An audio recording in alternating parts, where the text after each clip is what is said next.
Coming to you from an undisclosed location, somewhere deep in the heart of the Santa Monica Mountains, I am your intrepid host, L.A. Marzulli. I have a very special guest, Nick Shakoour. He's an actor, but he's in The Chosen, but he also wrote a fantastic book. I have not yet read it, and we're going to explore this together. So we'll get into this, but first, a word from our trusted sponsor. Here's the hard truth, folks. Every 6 years, your dollar loses half its buying power. That means a $100,000 savings account today could feel like $50,000 by 2031. And you see it every time you fill up your tank, buy groceries, pay the bills. Prices are up, your dollar is down. Folks, there's a simple way to protect the value of your savings with something tangible and real, something proven. It's gold, an asset that holds its value over time. That's why I trust Noble Gold Investments. They make it simple to protect your savings with physical gold or silver. No high-pressure sales, no call centers, just honest guidance, one-on-one support, and transparent pricing. And right now, when you open a qualified account, Noble Gold will send you a free 10-ounce silver American flag bar as a thank you. Head to noblegoldinvestments.com today to learn more. noblegoldinvestments.com. Don't just protect your wealth, preserve its power. Folks, there's always a risk with any type of financial action like this, or I should say transaction, but I'm glad that we invested in gold. And you know what? I'm not a soothsayer here, but it definitely could go over 4,000. We'll see. We'll see what happens. Remember, there's always a risk, but we invested in Noble Gold, and I'm really glad we did. Nick Shakoour, thanks so much for coming on the program. Really appreciate it. Thank you. Thank you for having me, man. Yeah, I want to get into the book, but first, before I get there, I just want to, you're an actor, you've been involved in The Chosen, you play Zebedee in the film. I've watched, all the episodes, and I got to tell you, the very first episode, season 1, where, Jesus comes out and calls Mary by her name. So I'm in a room full of 6 or 8 people. We're all weeping like little kids. I mean, we're just like, that's it. I tap out now. Stop if I can't take any more. What's it like, working with Dallas Jenkins and the cast? And I mean, there's an anointing on that series, in my opinion. It's been quite the journey, to say the least. And because I can go on and on, of course. It's interesting because, as you're talking about, asking about how it was on the show, there's a fun chapter in the book which is called, and I quote, "It's just Zebedee, honey." And when I asked my manager at the time, "Wait, what's the role I'm reading for? Who am I auditioning for?" And I wrote it. I wrote out dialogue in the book so that you can kind of hear the people as you're reading it, so you get their characterizations. And she just hesitated. She kept saying, it's Zeb. She couldn't pronounce Zebedee's name. So she threw in the towel and said, "It's just Zebedee, honey." And in that chapter, I describe my introduction to The Chosen and kind of my behind-the-scenes antics, all of the set, whether it was doing voices or poking fun at production people and just kind of getting everybody riled up in a fun way. So the book goes into more detail as to what it was like to be me cast on this biblical show that I wanted nothing to do with in the first place. Wow. Why didn't you want to have anything to do with that? Just out of curiosity. Yeah, so years leading up to booking The Chosen, I had experienced some great highs and some great lows within the voiceover and on-camera acting career. But besides the career itself, it was, I describe in the book as this cycle of constant kind of letdowns, betrayals, backstabbings, whether it was a relationship or friendships. And it felt like I could never come up for air. Well, at all. It was just, life was smacking me in the face nonstop. So by the time, well, this was weeks before even auditioning for The Chosen, I looked up into the sky and I told God that you probably don't even exist, because if you did, you wouldn't have allowed all these, what I thought were bad things to happen to me. So I was ready to, as I say, throw God under the rug or brush him under the rug and kind of move on with my life with no faith, because it was becoming difficult to grasp onto what my grandfather left me with. He was a Greek Orthodox priest in Peru, Lebanon. Okay. and he baptized me. So in the book, he's very prevalent in the book. He's even sprinkled throughout it, his influences here and there. But this is, what chapter was this in? This is the chapter in the book, Back to the Jungle. And it describes my head first into acting, voiceover, the successes, the failures, the long road in LA that led up to me eventually looking up into the sky and saying, you know what, you probably don't even exist. And then weeks later, in comes The Chosen. And that was the last thing I wanted to be involved with. I get it. No, I understand. It's like, what? God has a sense of humor. I mean, just that whole thing. Let me ask you something. What part of Lebanon did you grow up in? So I was born in Beirut, Lebanon. Okay. And that's chapter 1. Chapter 1 is a war-torn upbringing. And the first page starts off with you basically getting bombed as you're reading it. So as the reader in the book, you aren't a reader in this autobiography. Of course, the way you can tell it's designed, it's not your typical autobiography. I got super creative with it after getting a vision to make it look like this. This wasn't the original design, Well, nor the theme. It's got a superhero theme. So you start off with bombings in Lebanon and my mom's water breaking as bombs are dropping and having to be rushed to the hospital. wow. So then I mean, and Lebanon and Beirut was that was the jewel of the Middle East. My mom called it the Paris of the Middle East. That's exactly what it was. Yeah. Wow. Yeah. Wow. I've wanted to go to Baalbek for years, but I will set foot in a Muslim country. I just don't trust it. So I probably will never go. Generally speaking, the population, as in the citizens there, they're complete sweethearts. Like, they would invite strangers over to their house for dinner, insist that you stay and sleep in the guest room.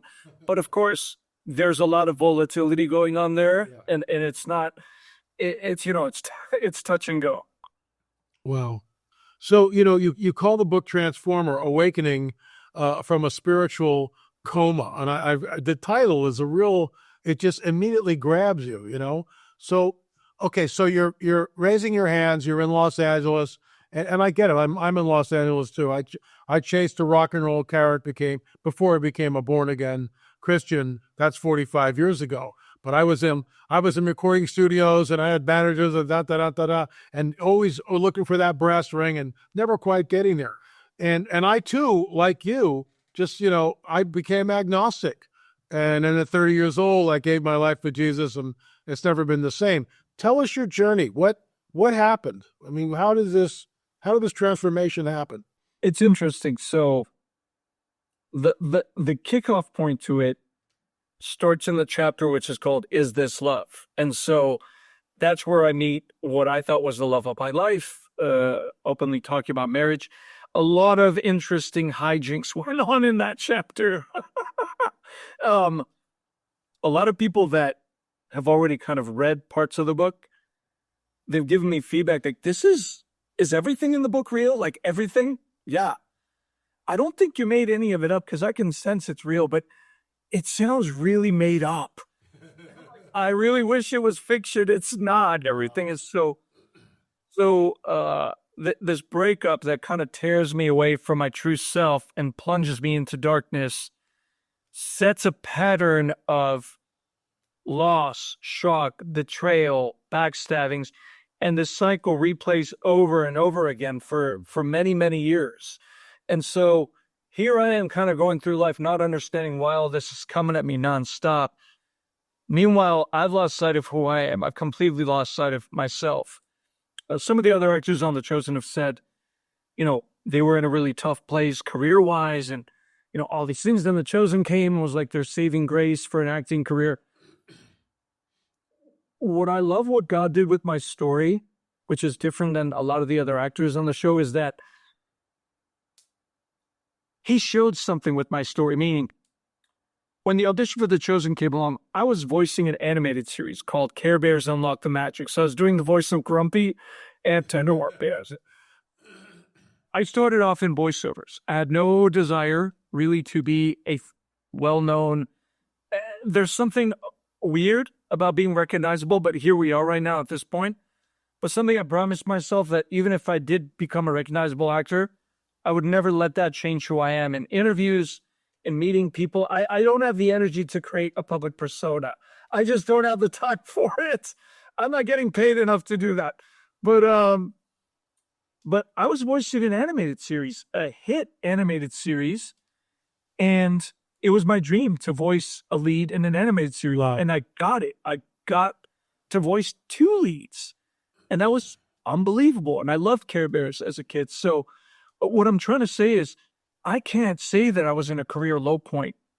When The Chosen came along and it was my saving grace.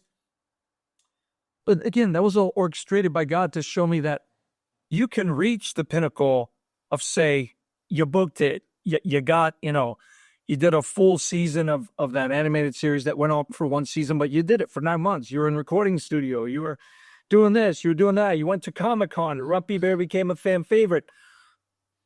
So then what's wrong? So if everything's going great externally, why did my inner turmoil start to grow to astronomical proportions? And that's what I explore in the book. It got worse. I come home from a recording session in my studio apartment. I plop down on the bed because animation takes a lot out of you. Sure. And I'll just lay there and I stare at the ceiling thinking, something's wrong. Like, I made it as an animation actor in my mind. I booked a big role. Like, why am I not? This is it? And that's when the turmoil accelerated more and more and more. And so I explored that theme in the book, and not just a theme, it was an actual event that was taking place in my life. And it left me with the question of, well, if this isn't enough, then what would be? Wow. So you're at a low point. I mean, did you... Spiritually and personally, but not career-wise. Okay. Yeah, career-wise, you're up here, but Yeah. you inside you're hollow, you're in turmoil, you're wrestling with all sorts of issues. Were you ever suicidal? Did you ever contemplate that? Interesting you say that. So in the Fallen chapter, which follows Is This Love, I do talk about the repercussions of, well, actually, no, there's a chapter. So there's a chapter of the book called Is This Love? Terrible stuff happens. Then there's a chapter in the middle, which my cousin, the editor from Greece, Caroline, she helped me edit the book. And she calls it the Oasis. And it's a chapter called Rashid Does Not Drink Protein, where I accidentally got cast in a war-driven film and got flown to Jordan to act in it when I had no business being in it. So all this hijinks took place, and then I come back to the States from Jordan, and that's when full depression takes place. Post-traumatic stress from what happened in Jordan, which you will not believe when you read the chapter. And then the whole breakup scenario was able to hit me full on. I was never suicidal, but I've told people, I've dared to say that I was in a darker place than suicide. Wow. If that even exists, it involved asking God to take my soul at night when I'm praying before going to bed. It was too much to bear when I'd wake up. Like, I would wake up and be disappointed that I got to wake up. But I was never suicidal because in the book I described my grandfather being the one string of white light that was left in my life. And that as long as I could hold on to the string, then maybe one day I'd come out of this. But no, never suicidal, but somewhere that was just, I feel more ominous, and I've dared to say, I don't want to make suicidalness something lighthearted. It's not. But in my heart, I sensed it was somewhere much darker than that.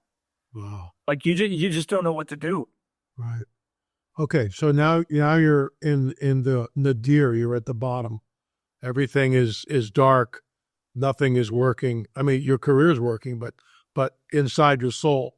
So tell us how, when did the change happen? How did it happen? When did God step in? He stepped in right at the right time, as he always does. But sometimes we don't think he's stepping in enough when we get a little bit selfish and, hey, why are you letting this happen to me? Come on, give me a break. But, excuse me, this happens towards the tail end of season 3. or filming. So, I mean, this is years and years in the making. We're talking like years. Right. And I'm shooting The Chosen. I'm on the show. There were these misconceptions out there that I came to faith because of the show. And I've told people the show's been a conduit that God used to get me to Texas so that I could eventually be invited to the church conference by a former youth pastor who happened to be one of the construction leads on set. And as time went on, running in acting circles didn't do it for me anymore. Like, it just, things were dying out for me left and right that I once held near and dear to my heart. I couldn't relate to the other actors anymore. I couldn't relate to anybody. It was like I was being isolated and pulled away from everybody. Next thing I know, I'm on set behind the scenes thinking, why am I exchanging numbers with these construction guys? I don't usually hang out with construction people. Right. But they felt like home to me. Yeah. And I sensed that they could really see me. And in the book, I described them when they first walked up to me. One of the leads, Seth, who invited me to the church conference, they had this is when I was starting to see things. I saw this wave of what I called otherworldly light emanating from behind him and his men. And it was such a weird juxtaposition because they looked really rough. And like they could really beat you up and hurt you if they wanted to. There you go. But the transparent brightness that was around them made me dizzy when I was around them. And this was leading up to the church conference. And of course, on my way to the church conference in the book, I described a physical, tangible, demonic attack that happened to me while I was driving. It wasn't a nervous breakdown. It wasn't a crisis. Literal thing that was crawling up my legs while I was driving. Described that in detail in the book. And eventually, what led me that day to the church conference where people prayed over me in their spiritual tongues. I got anointed. I didn't think anything was going to happen because people prayed for me left and right. I'm on the set of the shows and people always, can I pray for you, Nick? I did. I'm like, yeah, go for it. I don't care. But that's great. But that's the night that I met God in the form of, rows 5, 7 stories tall. I was going to faint out of feeling not worthy to be in his presence, that I was just going to faint. And it's transparent. It wasn't like it was a man or anything, but he was there, that fatherly presence, almost like a gigantic, I call it like almost like a gigantic force field. But his persona and his power and his love and everything that your mind can't comprehend was there. And in the book, I call him, he was everything that you could ever want him to be, like everything. Yeah, that's really a gift to have that type of vision, that type of, where you're there in his presence. And he's a very, yeah. Well, but that pulled you, that changed everything. I'm assuming that's the moment where everything flips. So I find it interesting as you're going to the church, you have a full demonic attack, something's crawling up your leg, because the enemy wants to kill and destroy and rob, because he knows what's about to happen on some level. He knows that if you get there, you're going to get healed up and you're going to rise up, which essentially, and I don't want to put words in your mouth, but essentially that's what happens. And that changes everything. That changes the whole equation. Is that a fair statement? Mm. Almost everybody I've talked to has told me exactly what you just said. And I used to think, well, okay, metaphorically, the enemy, the ego, but no, after talking to some people, they let me know this. And, one person I'm friends with, she's like a sister, she said, she calls them lost souls. Somebody else calls it a demon. Somebody else calls it, a low energy vibrational being. Like, whatever it is, I never want it to be around me. It could be called Timbuktu for all I care, but it was something I never thought I'd experience in my life. And although, I'm Nick, I tell people, I'm a big jokester. I'm a sarcastic dude. I'm fun-loving. I love life. I love people. And I'm not this perfect holy being, but the changes and encounters that I've had since then have blown my mind and brought me closer to him. And that's why I jokingly say I know the guy now. And I know he knows I'm not perfect, and I know to let him know that I know he knows that I'm not. Yeah, right, exactly. I'm right there with I you. try my best. Yeah, we all try our best. We fall sometimes. And to me, even when we do fall in those moments of falling into, oh man, my old habit or my old whatever. But I think that's kind of endearing in a way, because it just shows, it's almost like God letting you be that way to let you know that, hey, remember, you could have been stuck like that forever had it not account. Exactly. It's my power that frees you, not your own power. Amen. Well, I could talk your ear off on that. I just want to interject something. Yeah. Part of that day, as you're driving of a church, I think the Lord is showing you very, upfront and personal. Here's the world of a demonic. It's real. The supernatural world is so real, it's crawling up your leg. And then a short time after that, hey, guess what? The supernatural world is real, and here I am. I mean, what a gift that is. Wow. What a gift. I got chills running up and down my body. I'm like, Hallelujah. you've given me something to meditate on once we're done with the interview. Sure.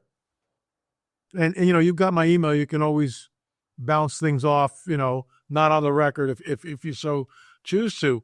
I want to circle back to The Chosen, because it's just, it's funny the way the Lord works. It's like, here's Dallas Jenkins. He completely fails as a director in Hollywood, right? And for some reason, all of a sudden The Chosen thing happens and it just explodes, because God, and look, I've seen, movies over the years, like we all have, but there's an anointing on this series. And I get it, there's always naysayers and nitpickers, go away. I mean, it is so, we watch it and we're just blown away. I mean, by every episode. Let me ask you something. What is Mary of Magdalene? What is she like off camera? I mean, that whole casting with her is just amazing. How does she take her role? Well, it's tricky for me to give a full picture, and I've got to see, this is a testament alone to, I got to thank you, because like I thank many other people, because of the impact, I guess, my character seemingly made on the viewers. They actually think I'm on set more than I actually am, or involved with the behind the scenes of hanging out with everybody and going to set. Like, I'm barely on set. Really? Okay. Barely. Wow. And when I'm there, of course, I bring my own fun to it, and I'm kind of in my own fun Nick bubble. I'm saying hi to everybody. Hey, what's up? And it's a very kind of cordial environment, of course, because everybody, respects everybody, and, we're having a good time. But so, yeah, I'm upset as much as the other guys are to be able to really read into it that much. But when I am there, I have a blast. And I take that, I try to take that with me everywhere. But thank you to you as well for thinking that I actually am. Because if you really look back at the scenes, Zebedee isn't in that many scenes. So then I'm not really there for, that many days when we're shooting this. Right. Well, it's a great, it's a great series, and I believe it's anointed. I think the Lord has raised it up for such a time as this, raised you up, healed you up in ways that are miraculous. And I just want to thank you for coming on the program. Tell us how we can get the book. I'm assuming, well, I know it's on Amazon. I went there and looked at it. So, folks, you can go to Amazon, and it's called Transformer: Awakening from a Spiritual Coma. And I mean, just from the time that we've had together, I mean, that you were in a spiritual coma. I mean, you were, basically on life support. Really. And there's a little twist at the end of the book. So by the way, you can definitely get it on Amazon, paperback, hardback. If people don't want to do physical copies, there's an ebook. I created an ebook with a cheaper option in case people don't want to spend or cash on the physical books. It's also available through Barnes and Noble. It's on Walmart. It's available in many international countries. Congratulations. That's great. Thank you. You can order it from most bookstores. I've set it up for international distribution. So if you go to any bookstore, any local bookstore, they can order it for you. I mean, it's everywhere. You can download ebooks all over the Google Play, Apple Books, all that good stuff. Amazon seems to be the most popular where people are going to go get it. That's the easiest. So it's, but yeah, as far as your question goes to the wait, what did you? I forgot what you asked me. Well, just how do people get the book? And then it's just it's kind of wrapping the whole thing up because I'm going to order it soon. I remembered. So the last chapter in the book, was only added after I got done writing the book. Wow. And that's where the twist happens. The very last chapter of the book. It's something that God did for me that I turned to my mom and I said, what happened today? It was about 15, 16 days before Christmas. Wow. In the month of December. I can't believe what happened. And this is going to be the ending to the book, but the beginning of my new life. Wow. It's crazy, man. The original ending of the book was going to be the chapter on encounters. So I've got a chapter, it's called Incredible Acts, Unbelievable Encounters, and I've integrated some of my journal entries after each spiritual encounter that happened, a visitation or an act of prayer or proclamation that I was led to do, and it actually did something. Wow. So I notated it all throughout the journal, and then I eventually put it in this book. But I've been notating it for a while. Like I didn't plan on writing a book because the encounter happened in 2022. It was a while ago. Right. But it seems like it was still yesterday. Yeah. And eventually I said, you know what? I'm going to write an autobiography. And oh my gosh, I just got an idea. It's going to be superhero themed. And it leads up to the Holy Spirit encounter. And look, man, I purposely made the writing super big. Oh, that's great. Very cool. So anybody can open up,